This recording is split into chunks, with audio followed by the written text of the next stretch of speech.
All right, everybody. Welcome to the first Penscast recap of the 2023-24 season. It is the evening of October 10th, 2023. The Penguins just wrapped up their first game this season against the Chicago Blackhawks.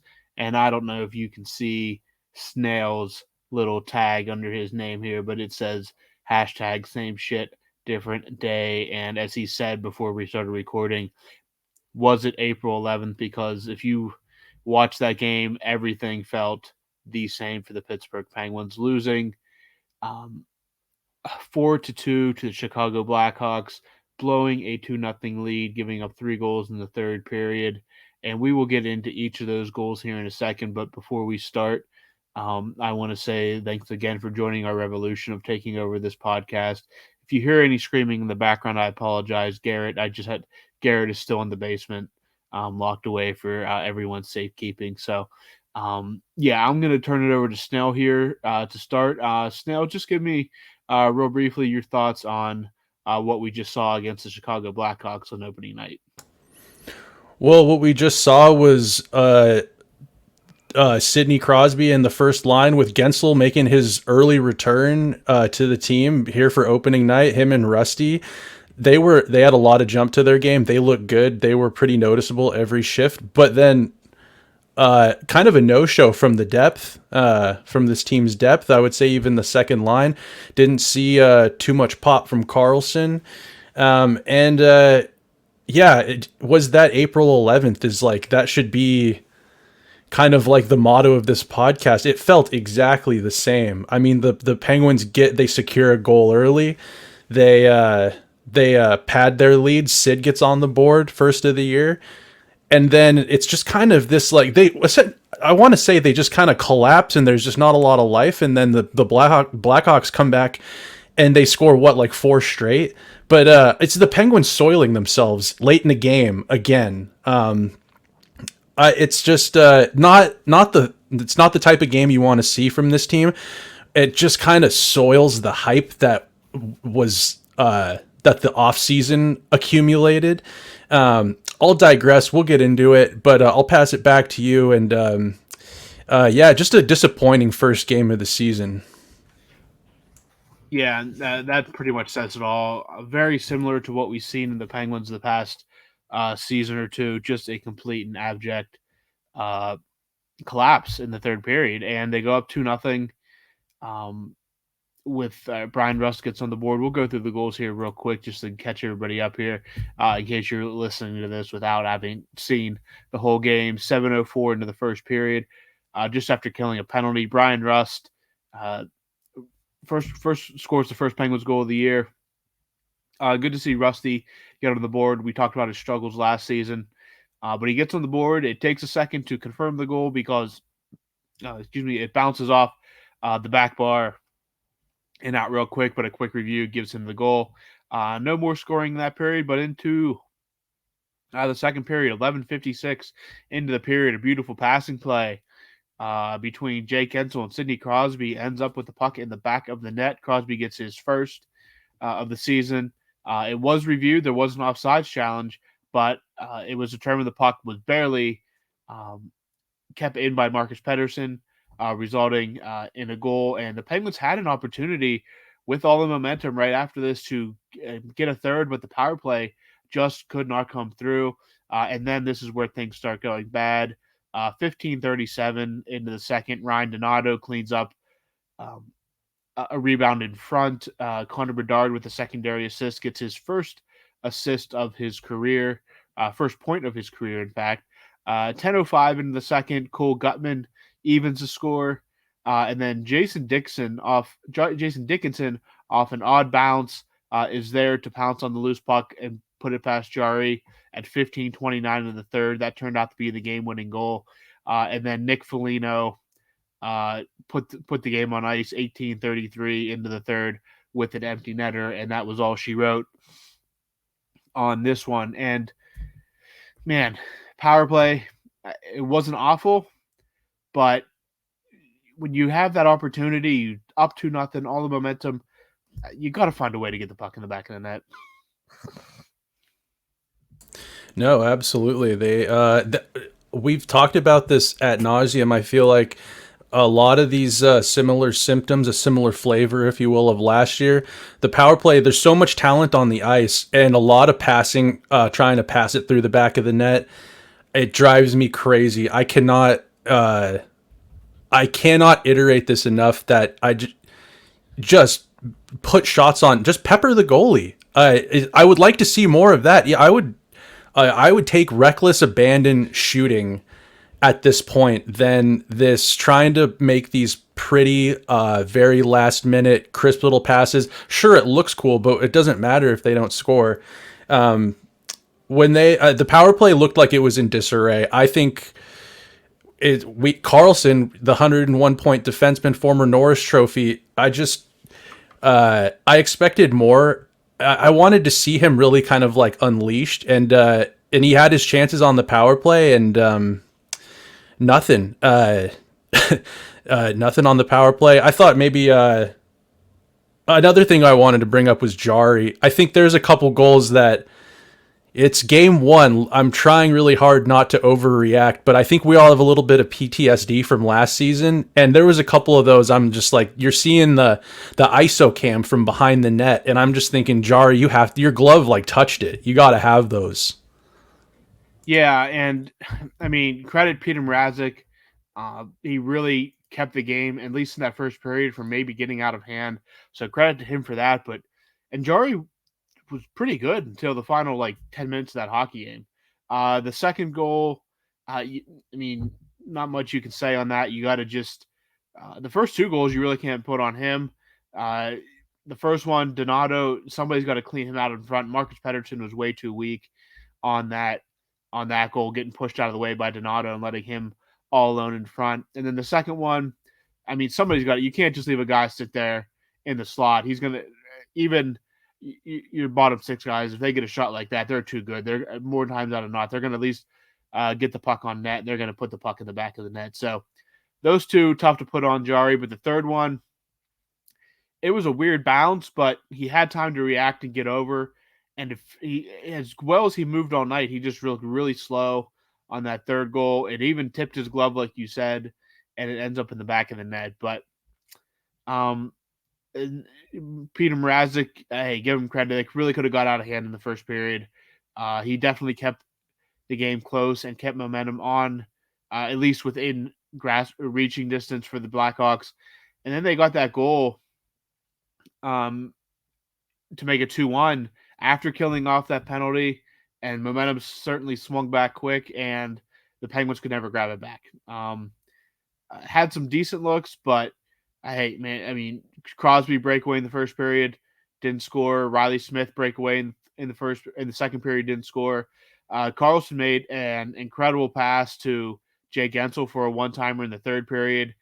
It did not end up in the back of the net, so the chances were there for the Penguins, but I credit to Mrazek, but at some point these guys again finishing has been bad for the Penguins, and at some point it has to be rectified in some way. Yeah, it looked like Martin Mrazek in there, not Peter Mrazek. That was he robbed Gensel a couple times right on the doorstep. I thought Gensel, for having off-season ankle surgery and he was supposed to miss most of October, I mean, you wouldn't have guessed, right? He didn't Correct. seem to have that chemistry between that first line. I think that's what almost frustrates me the most is that Sid really is the heartbeat of this team. Sid, and not that I've ever doubted that, but without that line, this is a lottery team picking top five without Sid and those guys. I think so. I think the big win is we didn't give Connor Bedard his first goal of his career. Yeah, yeah. I guess you could say that that's a win. That guy was bound and determined. He had what, like 15 shots or something crazy. I don't know.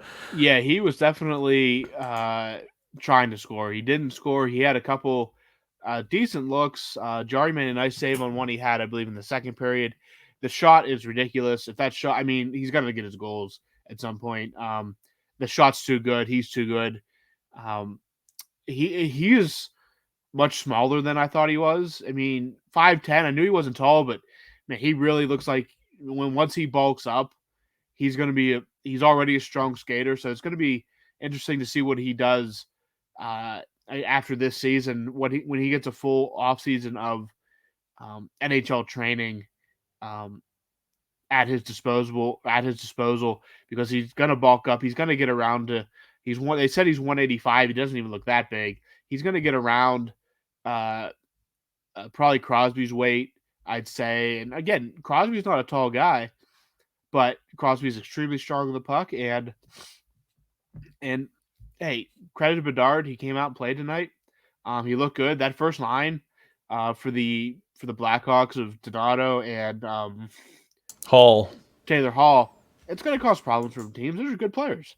Um, Again, there were times where the Penguins had them in hell in the first period, and they couldn't capitalize when they did, and that's frustrating. And hopefully, that's just a one off or something we don't see very often. But given what we saw about the Penguins last year, it's kind of worrisome that way.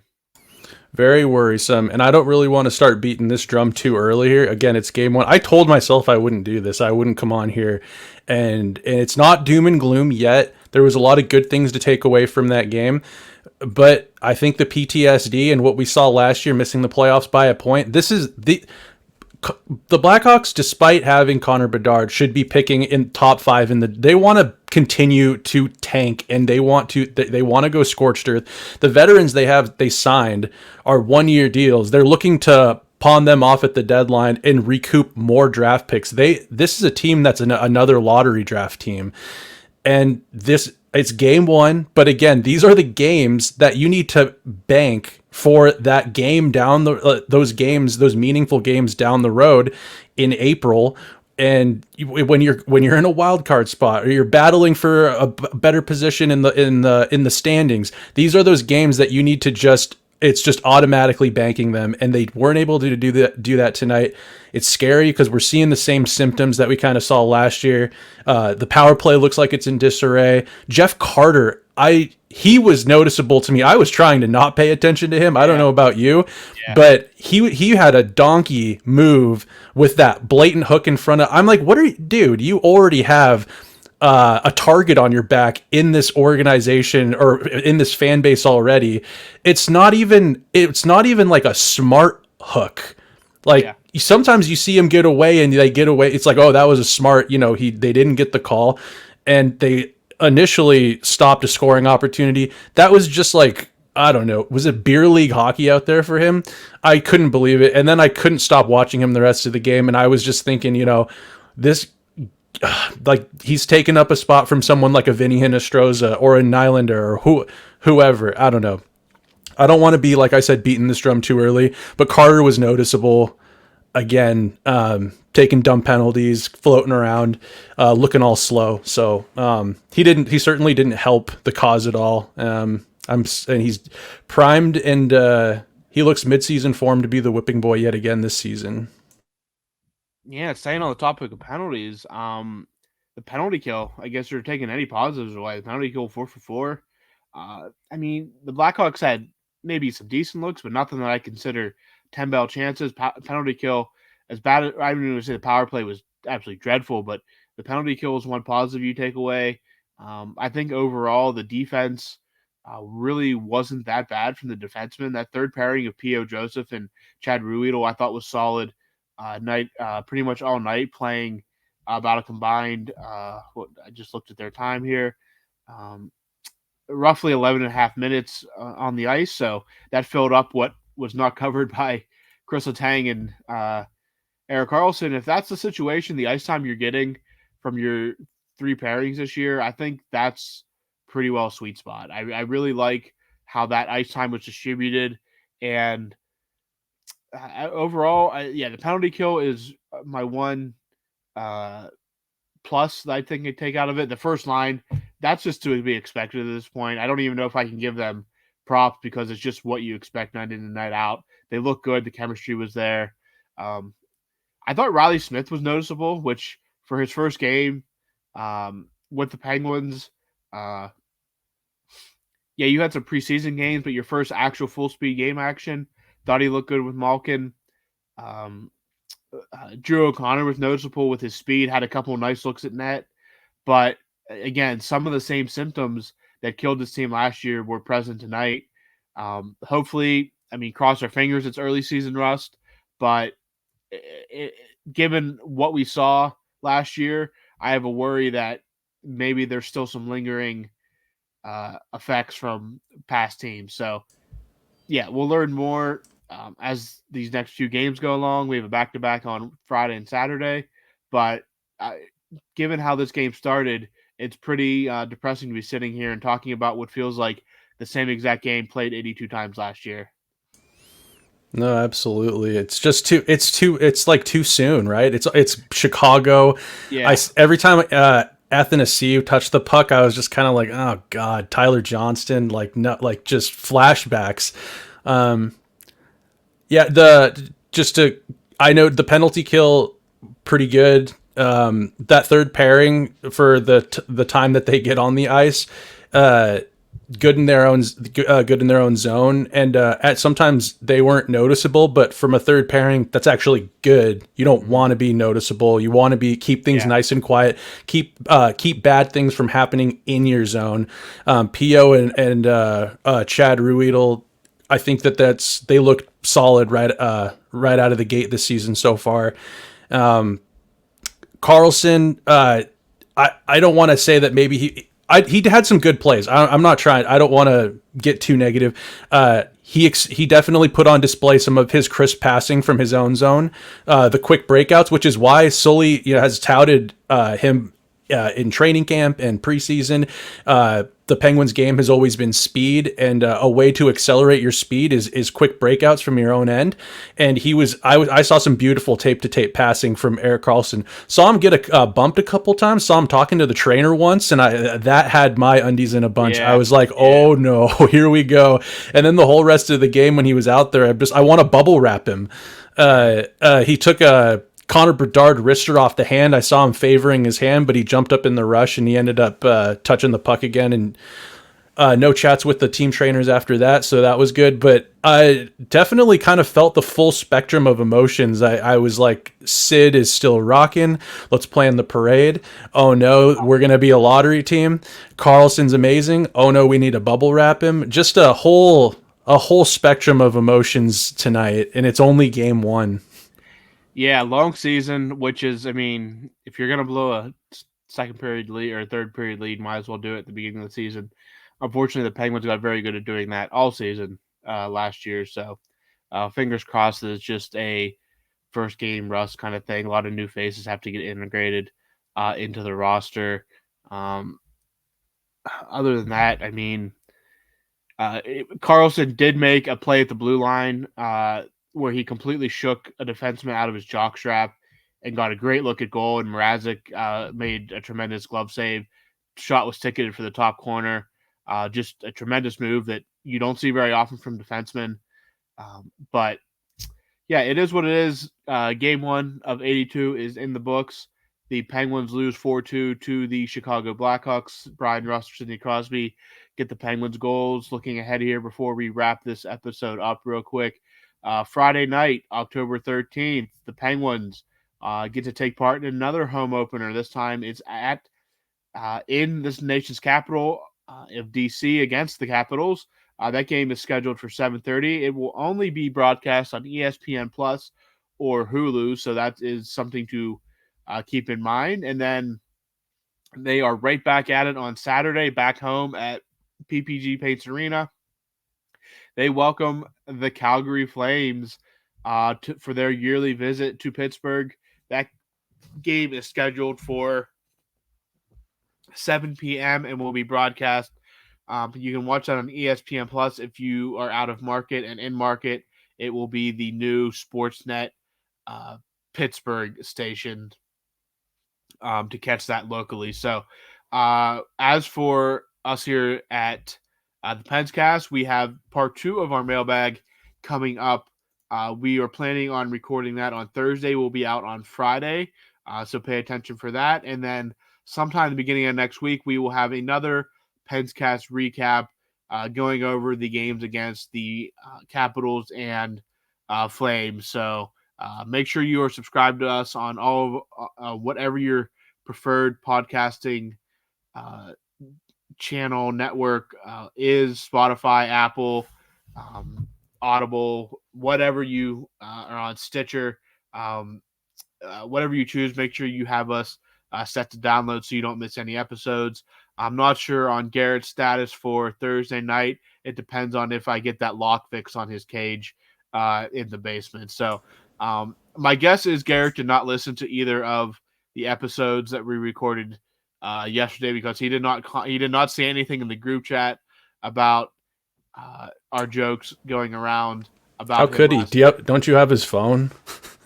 Oh, that's right. I do have his phone. I just played some Beethoven in the basement for him. That's what keeps him from turning into a gremlin. Yeah. So he might be back depending on how I'm feeling on Thursday. I'll determine whether or not I will let him join us again um, uh, to to record. So for Snail, do you have anything to say before we wrap this up after game one? No, just a little doom and gloom for the Penguins fan base. This is just it was just too soon. You know, when someone tells like a harsh joke, it's just too soon. Yeah. The wound has not healed, as it's proving. This pain I feel. I'm gonna sit down and watch the Kraken, I guess, play Vegas tonight. I love having these early games out west here, man. I love being able to watch the Yeah. Penguins, and then I can just, Yeah. it's like 6 hours blocked off of my day just watching hockey. So I'm going to go marinate on my couch. Thanks again, everybody, for tuning in. That's all from me, Robbie. All right, that sounds about right. And I will not be marinating on my couch to watch a late night hockey game because I have to be. It is 11:23 my time here on the East Coast. I'm going to bed. I have to be at work at 7 a.m. So I'm going to go shower. Yeah, I'm going to go shower. And um, for Snail, this is Robbie Garrett. Just forget about it. Um, we will talk to you with part two of our mailbag later this week. Remember, Friday, Saturday, Penguins are back in action, and we will recap those games over the weekend. So, thanks everybody for tuning in, and we will see you next time.